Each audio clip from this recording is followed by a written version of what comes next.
Hello, everyone, and welcome. I want you to imagine for a second a very simple life situation and register your first opinion or maybe your first judgment about it. So, Eastern European, young, blonde, tall girl with so-called Russian accent is in Los Angeles socializing at some public event. A man full of prejudgment is trying to introduce himself to her. What was your first opinion? Who is she? Another model slash actress slash gold digger slash another blonde wannabe trying to make it big in Los Angeles? Such situations happen every time to me when I'm going out in LA. And the feeling which I have in the moment of being an object of clear stereotypes and prejudgments is that I have to explain myself. I have to prove myself every time I'm going out. And this feeling of being extremely uncomfortable as I'm a thief caught up shoplifting borders with a burning desire to bring justice and to bring this stigma and this prejudgment right away on a spot. So before I was doing music professionally, I was expressing my anger and my unacceptance of discrimination through music videos. So I was incorporating women's rights protests in my music videos. But when later I started to run my own women's rights organization in the US and in Ukraine, such situations of obvious prejudgments became professionally interesting and fascinating to me. Because it's fascinating to see changes in face expression, in men or women, doesn't matter, when I'm explaining that I moved to the US with my child as a single mother, and we got an asylum under a domestic violence protection program. And I'm here in California because it's one of the best states in the US by level of social innovations, by level of human rights protection and women's rights understanding. Adding a great Californian weather to it, that's what makes a perfect place to make a fresh start and take my women's rights activism to the whole new level. But such situations, they happen because of existing stereotypes against women, in my case, against Eastern European girls. So among those people who know where Ukraine in general is, there is a prejudgment then that Ukraine is a country of beautiful girls, easygoing, really easy approachable, who are waiting for a prince from abroad to save them, to shower with presents, and give them everything they ever dreamed of. But unfortunately, the reality is different. Because there is now a war going on now in Ukraine. And by HIV and AIDS epidemic, Ukraine is one of the leading countries in Europe and in the whole world. By the way, symbolically today is December 1st, International AIDS Day, so just remember to keep on the awareness. But nobody knows that 68% of Ukrainian female population were or are victims of domestic violence. And nobody knows that every hour, 15 women becoming victims of domestic violence in Ukraine. And nobody knows that only 10% of them report abuse. And nobody knows that 3 million of Ukrainian kids are witnesses, means silent victims of domestic violence. So the time has come for a new reality for post-Soviet world. And the new reality means new legislative protection. For example, Ukraine criminalized domestic violence only in 2017, and a new law will come into force only in 2019. So can you imagine for a second that in Italy or in any other civilized country, domestic violence is not a crime? Can you imagine that you cannot get a restraining order against your abuser, or you cannot report a sexual harassment, or even if you will, your abuser will not be punished? So can you imagine what women of post-Soviet countries have been feeling for decades. So being submissive became a habit for them. To fit in, to adjust, to make yourself less significant comparing to men became somehow a part of mentality of many women of post-Soviet countries and some countries of Eastern Europe. And it's a very sad reality. So what we observe now in the world is that different women in different countries experience exactly the same domestic violence, same harassment, same discrimination, because stereotypes don't know geographical borders or limits. There are differences in legislative systems in different countries, but there is almost no difference in domestic violence level or in types of prejudgments. So such ideas led me to understand an interesting fact that when we speak about domestic violence towards women, women don't do domestic violence against each other. In majority of cases, it's destructive male behavior against women.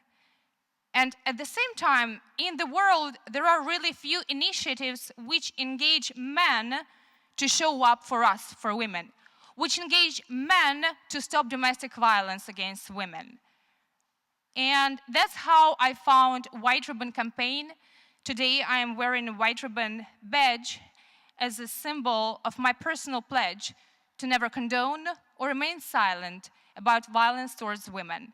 And this pledge is taken by all men around the world who support White Ribbon.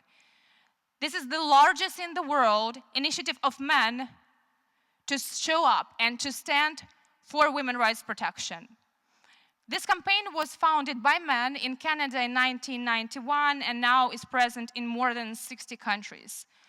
So I'm the one who runs White Ribbon Campaign in Ukraine, and we're going to open in March next year officially White Ribbon Campaign for the US starting from Los Angeles and Washington. So what we do, we engage opinion leaders, we engage decision makers, we engage influencers from sports, politics, culture, business, to be our ambassadors. So we engage men to support us to eliminate all types of gender-based violence against women. So one of our main ambassadors for Ukraine, for example, is Andriy Shevchenko, who is a famous soccer player and now a coach, known in Italy as Sheva. So diversity of male engagement is very important because the more ambassadors we will have among men who understand destructive violence towards women, the wider and better message we can deliver to them. So domestic violence against women is like a two-sided coin. From one side, yes, it's a destructive male behavior. But from other side, there is submissive female behavior. Because sometimes I'm asking myself, why women stay in obviously abusive relations? Why they don't leave when something is not right? Why they don't make safe exit from unhealthy situations? And the answer is, in many times, dependency on different levels is physical, emotional, a lot of times financial, and fear. Women afraid of themselves. They are afraid of their own rights, opportunities, abilities, of their own power. And this fear exists because there are cliches, there are stereotypes against women. So when I speak with victims of domestic violence, I hear many times that women are afraid to leave because man has more money, he is more well-connected, and he can take their kids away in court, for example, because men often can afford better attorneys. Or women expect that if he hit her once, it will not happen the next time, but eventually it will. So there are a lot of self-limiting beliefs among women. For example, what women often think before opening their own business: that I don't have a startup money, that I'm a little too old to start now, that I'm married, I have kids, I'm just too busy for it, or that I don't have necessary marketing or any other skills to run a business. But a study in the US showed that reality is completely different. Average age of women launching their own business is 40. Less than 1% came from extremely rich or extremely poor backgrounds. 70% were married when they're launching their own business. 60% had at least one child. 44% had 2 and more children. And 75% worked as employees for other companies for more than 6 years. So this study shows that our own perception about ourselves is different from reality. And it's really on us what to do with our own life and how to understand our role in the society. So if at some point I could make a shift in my mentality and change my attitude and the way I think about myself and my role as a female in a society, each of you can do your own change, your own shift, because for everybody at some point there is a trigger for a change. It can be a final drop after which you understand that there is just nowhere to go but to go up.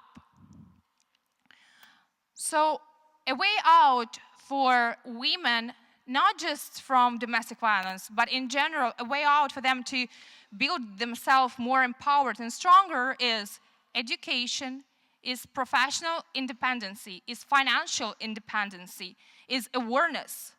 Because being aware of your opportunities, it gives you a powerful tool to build up yourself better and to be a better partner, to build healthier relations, founded on the foundation of which is equality and mutual respect.